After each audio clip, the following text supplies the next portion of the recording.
Price the lord. സദൃശവാക്യങ്ങൾ 1-ാം അധ്യായം 1 മുതൽ 33 വരെയുള്ള തിരുവചനങ്ങൾ.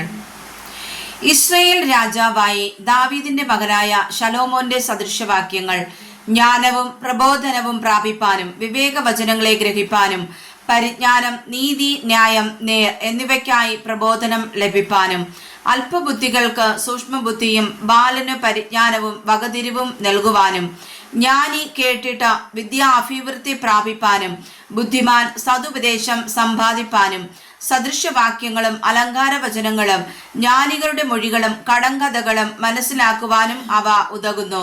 യഹോവ ഭക്തി ജ്ഞാനത്തിന്റെ ആരംഭമാകുന്നു. ഭോഷന്മാരോ ജ്ഞാനവും പ്രബോധനവും നിരസിക്കുന്നു. മകനെ, അപ്പന്റെ പ്രബോധനം കേൾക്ക, അമ്മയുടെ ഉപദേശം ഉപേക്ഷിക്കുകയും അരുത്. അവ നിന്റെ ശിരസിന് അലങ്കാരമാലയും നിന്റെ കഴുത്തിന് സരപ്പളിയും ആയിരിക്കും. മകനെ, പാപികൾ നിന്നെ വശീകരിച്ചാൽ വഴിപെട്ടു പോകരുത്. ഞങ്ങളോട് കൂടെ വരിക, നാം രക്തത്തിനായി പതിയിരിക്ക. നിർദോഷിയെ കാരണം കൂടാതെ പിടിപ്പാൻ ഒളിച്ചിരിക്ക. പാതാളം പോലെ അവരെ ജീവനോടെയും കുഴിയിൽ ഇറങ്ങുന്നവരെ പോലെ അവരെ സർവാംഗമായും വിഴുങ്ങിക്കളക. നമുക്ക് വിലയേറിയ സമ്പത്തൊക്കെയും കിട്ടും. നമ്മുടെ വീടുകളെ കൊള്ള കൊണ്ട് നിറയ്ക്കാം. നിനക്ക് ഞങ്ങളോട് കൂടെ സമ അംശം കിട്ടും.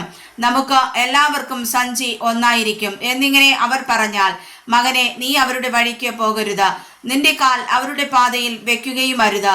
അവരുടെ കാൽ ദോഷം ചെയ്യുവാൻ ഓടുന്നു, രക്തം ചൊരിയിപ്പാൻ അവർ ബന്ധപ്പെടുന്നു.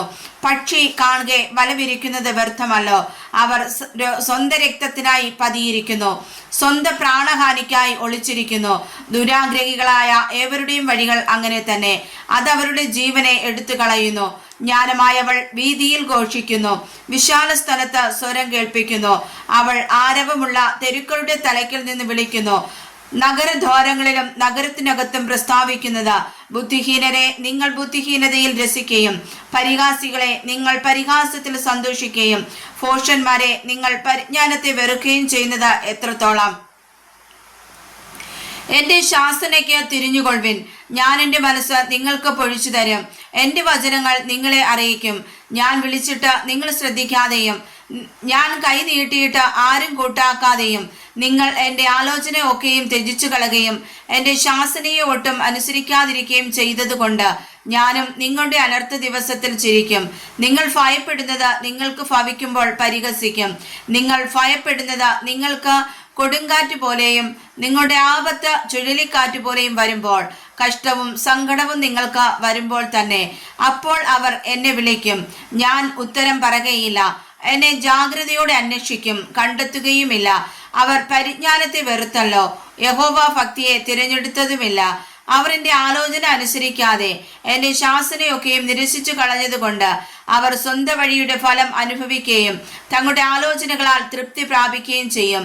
ബുദ്ധിഹീനരുടെ പിന്മാറ്റം അവരെ കൊല്ലും, ഭോഷന്മാരുടെ നിശ്ചിന്ത അവരെ നശിപ്പിക്കും. എൻ്റെ വാക്ക് കേൾക്കുന്നവനോ നിർഭയം വസിക്കുകയും ദോഷഭയം കൂടാതെ സ്വൈര്യമായിരിക്കുകയും ചെയ്യും. ബുദ്ധിഹീനതയുടെ പിന്മാറ്റം അവരെ കൊല്ലും, ഭോഷന്മാരുടെ നിശ്ചിന്ത അവരെ നശിപ്പിക്കും. എൻ്റെ വാക്ക് കേൾക്കുന്നവനോ നിർഭയം വസിക്കുകയും ദോഷഭയം കൂടാതെ സ്വൈര്യമായിരിക്കുകയും ചെയ്യും. വായിച്ചതായ വചനങ്ങളാൽ കർത്താവ് നമ്മെ അനുഗ്രഹിക്കുമാറാകട്ടെ. ആമേൻ.